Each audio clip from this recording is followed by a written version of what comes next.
Nice ink, Grandpa, what is that supposed to be, a joke?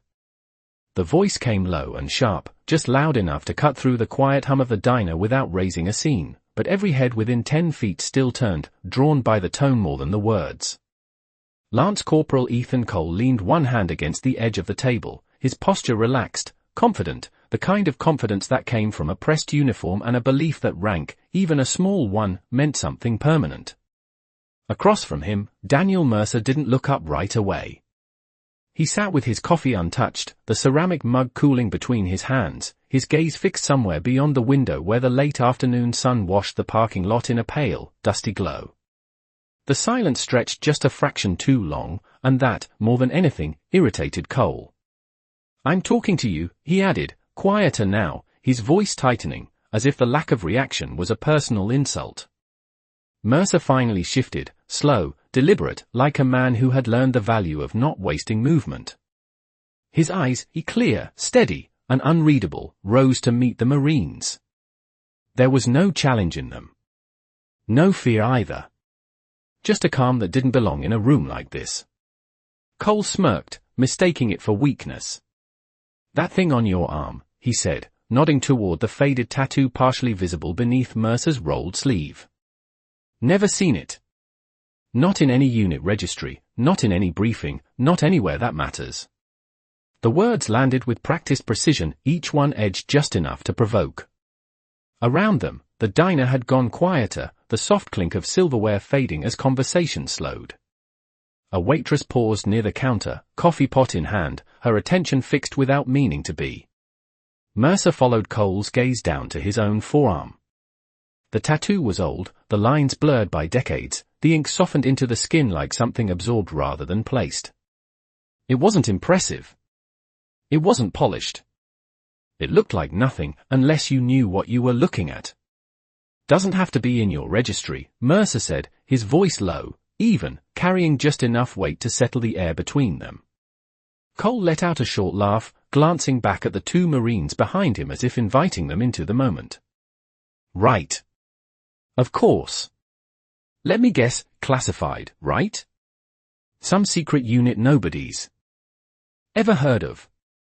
He leaned in slightly, close enough that the scent of starch and aftershave cut through the diner's mix of coffee and fried food. "You know we take that kind of thing seriously. Stolen Valor isn't a joke." The phrase hung there, heavier than the rest. It wasn't just mockery anymore. It was accusation. Mercer didn't react the way Cole expected. No defensiveness. No rush to explain. Just that same stillness, like a lake untouched by wind. "I didn't say anything about what it was," Mercer replied. The restraint in his tone made the space feel smaller. Cole's jaw tightened. The control he thought he had over the conversation began to slip, and he pushed harder to get it back.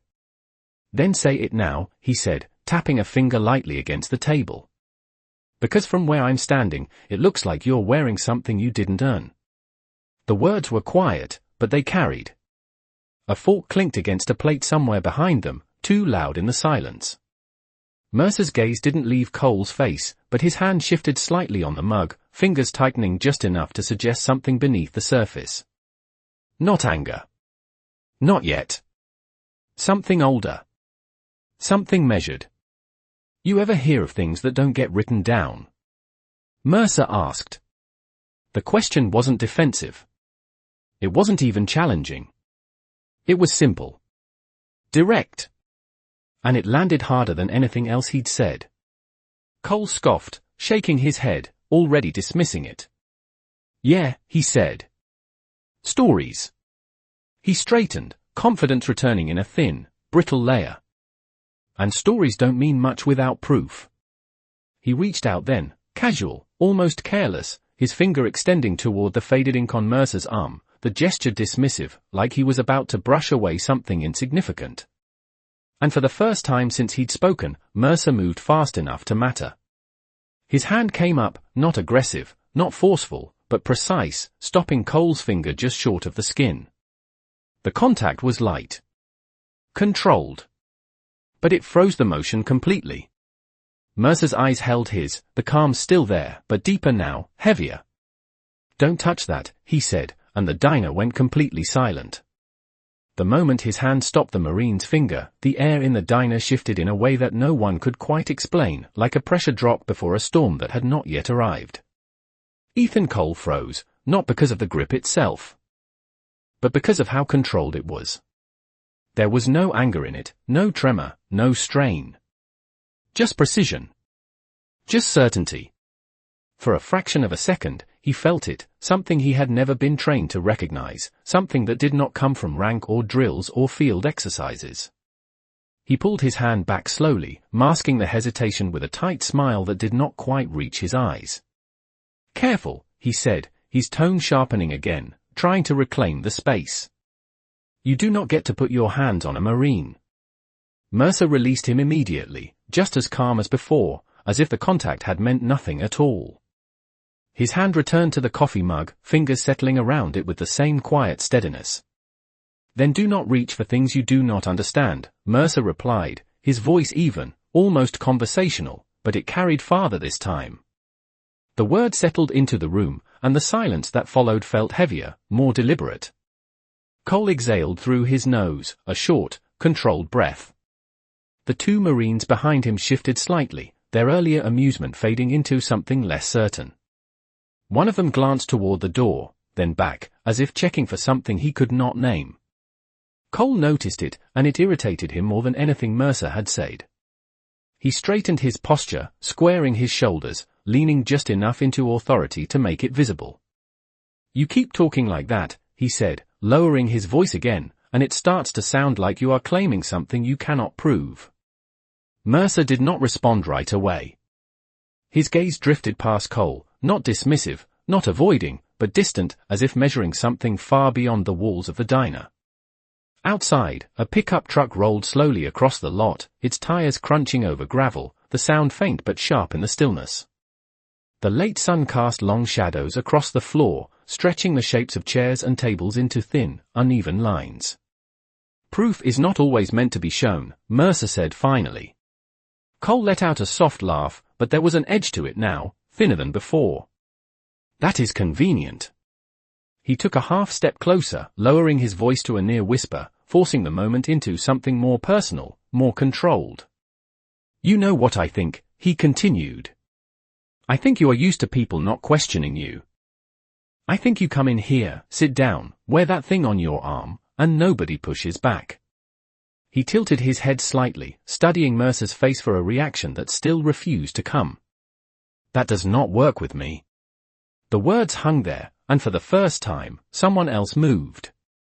At the far end of the counter, a man in a dark jacket set his cup down with a quiet click. He had been there the whole time, unnoticed, his posture relaxed, his presence unremarkable. But now he was watching, his attention fixed entirely on Mercer. Chaplain Aaron Brooks had seen enough conflict in his years to recognize the difference between noise and meaning. This was not noise. This was something else entirely. His eye shifted briefly to Mercer's forearm, to the faded lines of the tattoo, and something in his expression tightened, not with certainty, but with recognition he could not fully place. He reached into his pocket slowly, deliberately, keeping his movement small, controlled, invisible to anyone not already looking. Back at the table, Cole pressed on, sensing the moment slipping and pushing harder to hold it. "So I am going to ask you one more time," he said, each word measured, deliberate. "What is that supposed to be?" Mercer looked at him then, fully, the distance gone from his gaze, replaced by something quieter, heavier. Not defiance. Not pride. Something older. "It is a promise," Mercer said. The answer did not satisfy Cole. It unsettled him. And before he could respond, before he could push further, Brooks turned slightly away, lifting his phone just enough to shield the screen from view, his thumb moving across it with quiet urgency, dialing a number that was not saved under any name. Chaplain Brooks turned just enough to shield his face from the room, the phone pressed lightly against his ear as if he were making an ordinary call, but his posture had changed in a way only someone trained to notice tension would catch, his shoulders no longer relaxed, his gaze fixed on the reflection in the glass behind the counter where Mercer and the Marine stood frozen in a quiet standoff, The line connected on the second ring and he spoke in a voice low enough to vanish beneath the hum of the refrigeration units. "This is Brooks.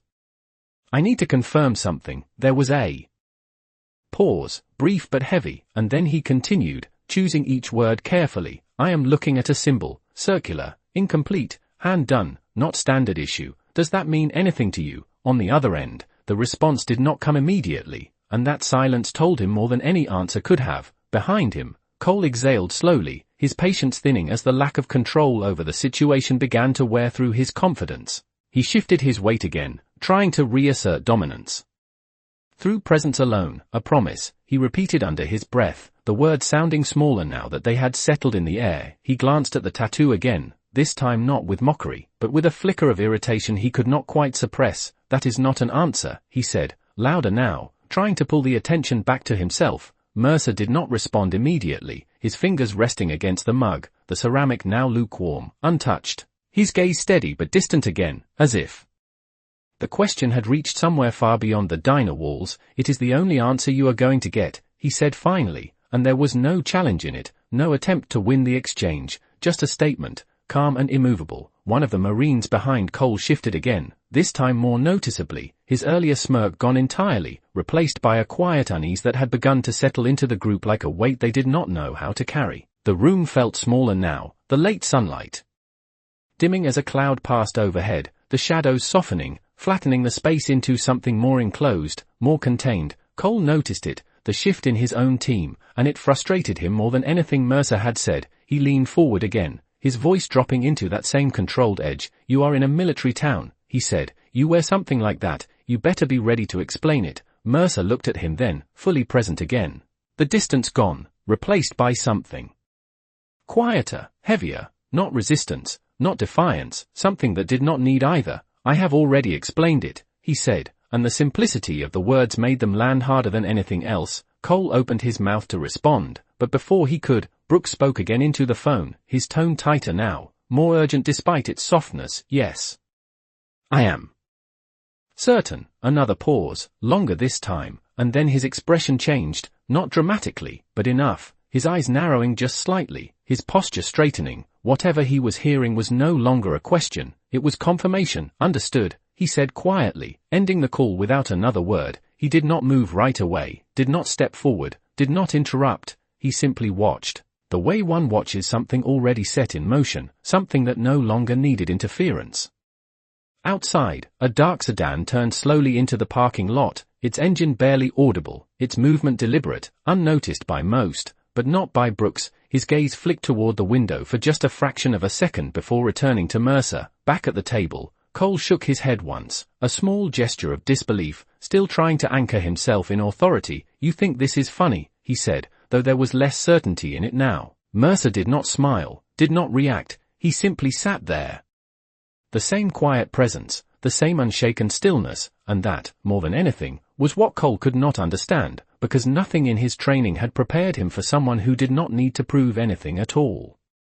The sedan came to a slow, deliberate stop just outside the diner, its engine idling so quietly it barely disturbed the still air, but something about its presence felt different, not loud, not dramatic, just heavy, like a weight settling into place. Inside, no one noticed at first except Brooks, whose eyes flicked once more toward the window before returning to Mercer, his expression now fully composed, no longer searching, no longer uncertain, just waiting. At the table, Cole shifted again, a subtle movement but enough to betray the growing fracture in his confidence. He was used to reactions, to resistance, to something he could push against, but Mercer offered none of it, and the absence of that resistance made the entire exchange feel unbalanced, like trying to lean against something that was not there. "You are real comfortable sitting there," Cole said, his tone quieter now, less performative, more personal.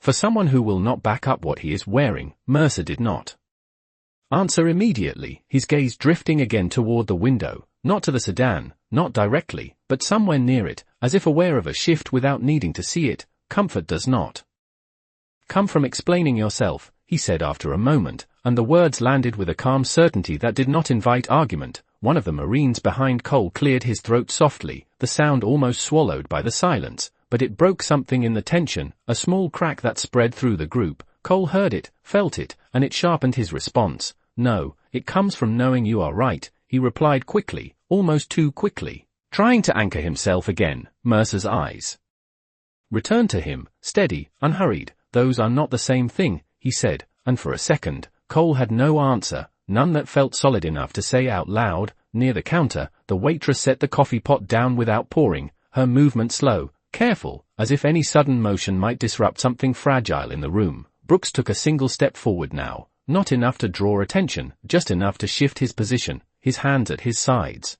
His posture aligned, ready, but not intervening. Outside, the driver's side door of the sedan opened with a soft click, the sound too faint to carry inside, but the timing felt precise, almost synchronized with the silence within. Back at the table, Cole forced a small laugh again, but it lacked weight, lacked conviction. You keep talking in circles, he said, though his voice had lost its earlier edge. You either earned that or you did not. Mercer held his gaze, and for the first time, there was the faintest change in his expression, not a smile, not pride, just something quieter, something reflective, like a memory passing behind his eyes. Some things are not earned the way you think, he said, and the words carried a depth that did not fit the space they were in. Cole frowned slightly, the response not fitting any framework he understood, and that uncertainty began to show, not in his posture, but in the way his eyes lingered just a fraction longer on the faded lines of the tattoo, trying to make sense of something that refused to explain itself. One of the Marines behind him shifted his stance again,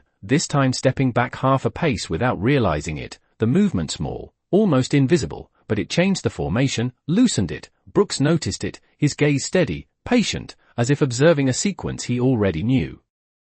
The outcome of. Outside, a second door of the sedan opened, slower this time, more deliberate, and though no sound reached the diner, something in the atmosphere shifted again, subtle but undeniable, like the moment before a room falls completely silent. Mercer's attention moved, just slightly, toward the entrance, not turning his head, not breaking the moment, but acknowledging something had arrived, something expected, something inevitable. And for the first time since the exchange began, the tension in the room was no longer centered on the Marine standing over him. It had begun to move, quietly, steadily, toward the door.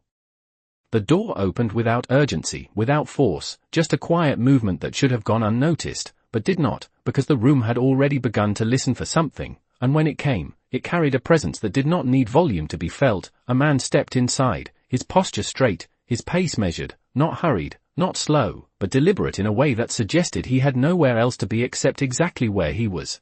The late sunlight framed him for a moment before the door closed behind him, cutting off the brightness and leaving the interior dimmer, more focused. No one spoke, not because they were told to, but because something in the air had shifted again, heavier now, more defined. Cole did not turn immediately, his attention still fixed on Mercer, still trying to hold on to the moment he believed he controlled. You are avoiding the question, he said, though his voice had lost the sharp edge it carried before. Mercer did not respond, his gaze no longer on Cole, but not fully on the door either, somewhere between, as if acknowledging both without committing to either. The man who had entered took a few steps forward, the soft sound of his shoes against the tile floor steady, unbroken, and with each step, the quiet in the diner deepened, not forced, not commanded, just naturally settling into place. Brooks straightened slightly, not in reaction, but in recognition, his hands now still at his sides. His attention fixed forward, the Marines behind Cole noticed first, not consciously, not immediately, but in the way their posture shifted, shoulders tightening, feet adjusting, something instinctive responding before their minds caught up. One of them glanced toward the entrance, then quickly looked back, uncertainty flickering across his face. Cole sensed it. The shift behind him, the subtle change in his own formation, and it pulled at his focus, just enough to break the rhythm he had been trying to maintain. He hesitated, just for a fraction of a second, before turning his head slightly, not fully, just enough to register movement in his peripheral vision. The man continued forward, his expression composed, unreadable, his presence carrying a quiet authority that did not announce itself but did not need to. Mercer's posture did not change, he remained seated, hands around the mug, calm, steady, as if the arrival had been expected all along. Cole turned a little more now, enough to see the figure approaching, but not enough to fully disengage from Mercer, caught between two focal points, and in that moment, the control he thought he had began to slip in a way he could not correct. "We are not done here," he said, though the words sounded less certain now, less anchored. Mercer finally spoke again, his voice low, even, carrying just enough weight to settle the space between them. "No," he said, "we are not." But the meaning had shifted. The ownership of the moment no longer belonged to Cole. The man stopped a few feet away, not interrupting, not announcing himself, just standing there, and somehow that was enough. The room seemed to recognize him before anyone spoke his name. The waitress lowered her gaze. The faint clink of a cup being set down at the counter sounded louder than it should have. Brooks took one more small step forward, aligning himself just slightly closer to the center of the room, as if preparing for something already in motion. Cole finally turned fully, his eyes landing on the man for the first time, and for a brief moment, there was confusion, a flicker of uncertainty as his mind tried to place what he was seeing. The uniform was not loud, not decorated in a way meant to impress at a glance, but it carried something else. Something unmistakable, something that did not need explanation, and in that instant, before a single word was spoken, before any rank was stated, the balance in the room shifted completely, not through force, not through command, but through presence alone, and for the first time since the exchange began, Cole did not speak immediately. For a moment, nothing happened, and that was what made it heavier than anything that had come before, because the man did not need to speak to be understood. He simply stood there, his gaze moving once across the room, not searching, not questioning, just observing, and wherever it passed, people straightened without realizing why. Cole felt it before he processed it, a tightening in his chest, a subtle instinct that told him something had shifted beyond his control. He turned fully now, facing the man, his posture adjusting automatically. Though he had not yet decided to do so, the Marines behind him reacted faster, their earlier uncertainty snapping into something more structured, more disciplined, as if an unseen line had been crossed. Brooks lowered his head slightly, not out of submission, but acknowledgement, the kind given to someone whose presence carried weight earned over decades. Mercer remained seated, unchanged, his hand still around the mug, his expression steady, as if the arrival had confirmed something rather than altered it. The man's eyes settled on Mercer, and for the first time, there was a visible shift, not in posture, but in recognition, something quiet and immediate, something that did not need words. Cole noticed it, that brief exchange of recognition, and it unsettled him more than anything else, because it did not include him, it did not acknowledge him, it simply moved past him. The man took one final step forward and stopped, close enough now that there was no ambiguity about who he was addressing, but still he did not speak right away. The silence stretched, but it was no longer empty, it was full, deliberate, controlled, the kind of silence that commands attention without asking for it. Cole swallowed once, the motion subtle but real, his mind racing to catch up, to identify, to categorize, but something in him already knew, already understood, even if he had not yet put it into words. "Sir," one of the Marines behind him said quietly, the words slipping out before he could stop it, not loud, not formal, but enough to confirm what the room had already begun to accept. Cole's spine straightened instantly, the reflex immediate, trained, his heels shifting slightly against the floor, his shoulders aligning, the earlier edge in his posture gone, replaced by something sharper, more precise. He did not salute, not yet, but the instinct was there, hovering just beneath the surface, waiting for confirmation. The man finally spoke, his voice calm, measured, carrying without effort. "What seems to be the issue here?" It was not a demand, not a challenge, just a question, but it landed with authority that could not be ignored. Cole opened his mouth, ready to answer, ready to reclaim some control of the narrative, but the words did not come immediately. They caught, just for a second, because the moment no longer belonged to him.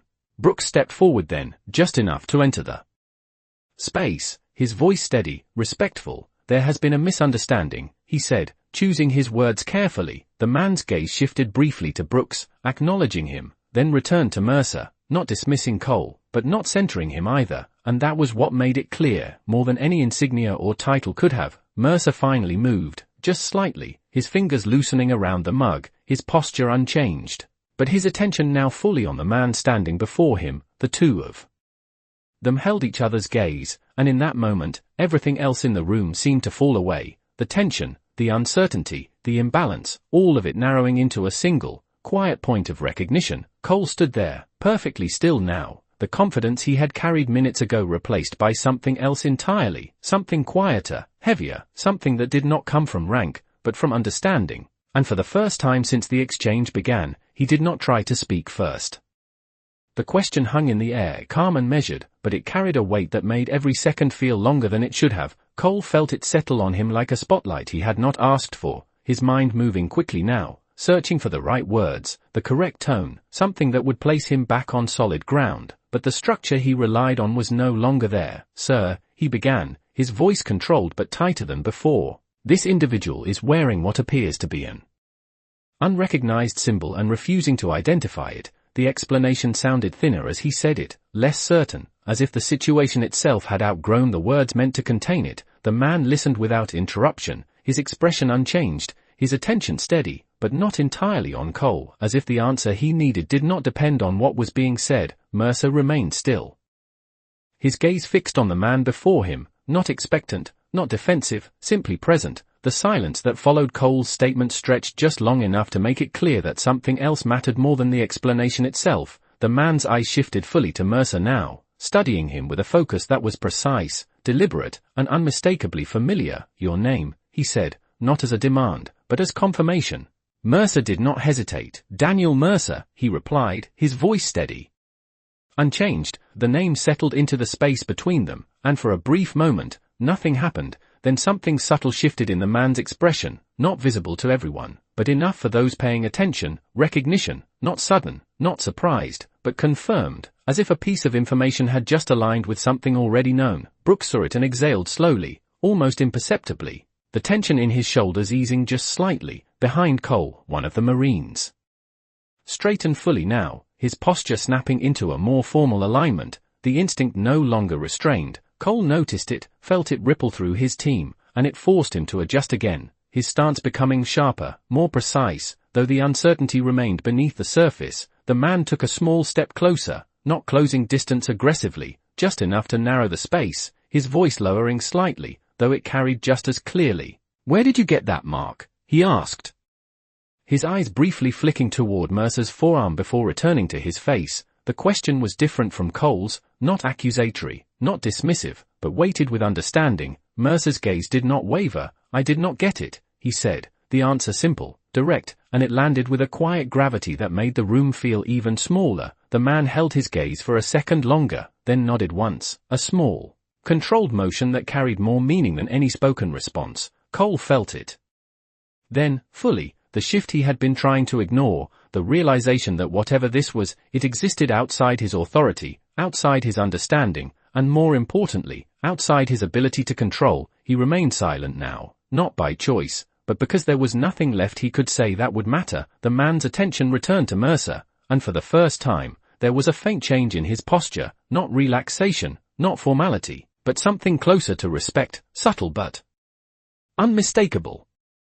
Brooks lowered his gaze again slightly, recognizing the transition, the moment where the balance had fully shifted, and though no rank had been spoken aloud, no titles announced, the room understood, something had been revealed without being declared, and everything that followed would no longer be a question of who was right, but of who had been understood all along.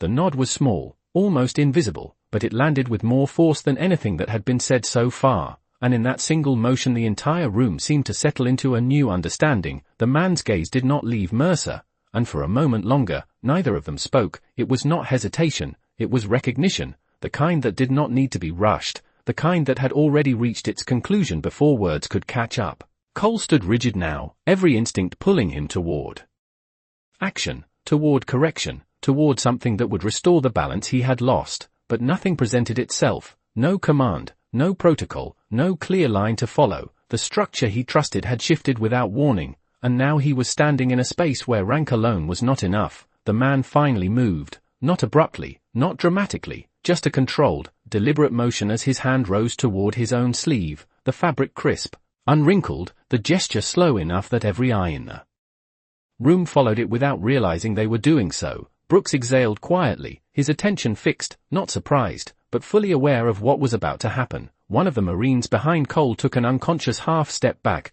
the movement small but telling, the tension no longer aggressive, but anticipatory. The room had gone completely still now, the faint hum of the lights overhead suddenly louder in the silence. The man rolled his sleeve back, inch by inch, the motion steady, unhurried, and when the fabric cleared his forearm, the answer revealed itself without a single word, the same mark, the same imperfect lines, the same faded ink, not identical in shape, not mirrored, but unmistakably the same in meaning, in origin, in history. The connection was immediate, undeniable, and it struck the room like a quiet shock. No one spoke, no one moved, even the air seemed to pause. Cole's eyes locked onto it, his mind struggling to reconcile what he was seeing with what he believed he understood. The earlier certainty drained from his expression, replaced by something heavier, something more grounded, something closer to realization than confusion. Mercer did not react, not outwardly, his posture unchanged, his expression steady, as if the moment had already passed for him long before it arrived for everyone else.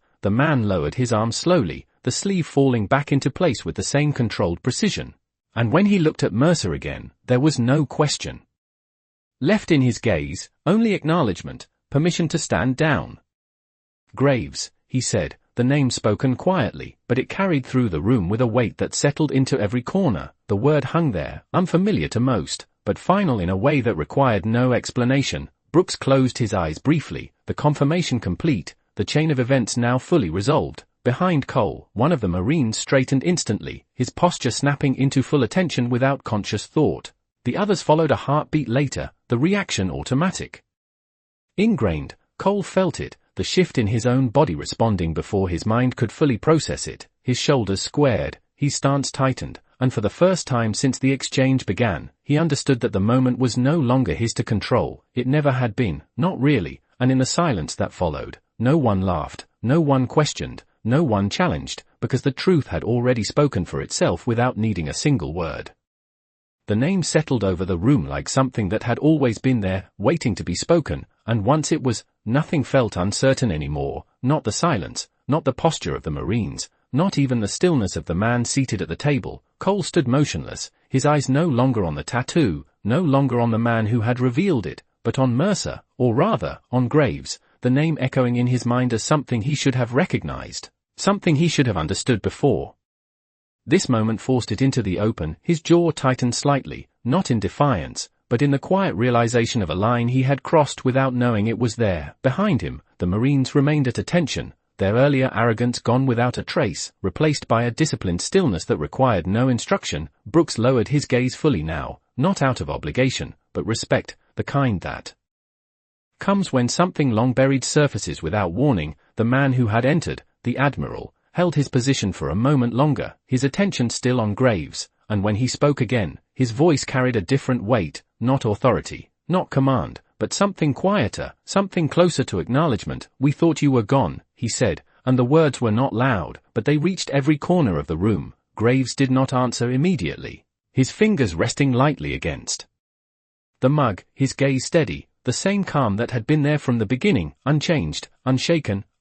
He replied after a moment, and the simplicity of it carried more meaning than any explanation could have. The Admiral nodded once, a small motion, controlled, but it held something deeper, something personal, the kind of recognition that exists beyond rank, beyond protocol. Cole felt it again, that shift, that realization that what stood in front of him was not just a man, not just a veteran, but something else entirely, something that did not fit into the structures he had been taught to trust, something older, something earned in ways that could not be measured or displayed. His shoulders remained squared, his posture precise, but inside, the certainty he had carried earlier had been replaced by something far more grounded, something closer to humility than confidence. The Admiral finally turned his attention toward him, not sharply, not with reprimand, just a steady look that held no anger, no accusation, and somehow that made it heavier. "Corporal," he said, and the single word was enough to pull Cole fully into the moment. "Yes, sir," Cole answered immediately, his voice firm, controlled, but no longer carrying the edge it once had. The Admiral held his gaze for a second, just long enough to make the silence speak, then gave a slight nod, not dismissing him, not correcting him, just acknowledging the moment for what it was, and that was enough. Cole understood, without being told, without being ordered. He shifted his stance slightly, then spoke, his voice quieter now, more measured. "Sir, I did not know." The words were simple, but they carried weight, the kind that comes from recognition rather than excuse. The Admiral did not respond right away, his gaze returning briefly to Graves, then back to Cole. "Most do not," he said, and there was no judgment in it, only truth. The room remained silent, not tense, not uncertain, but settled, as if everything had fallen into place exactly where it belonged, Graves finally lifted his mug, taking a slow, measured sip of the now lukewarm coffee, as if nothing had changed at all, as if the moment had passed long ago, and in a way, it had, because for him, there had never been anything to prove, never anything to reveal, only something to remember, and in that quiet, in that stillness that followed, no one spoke.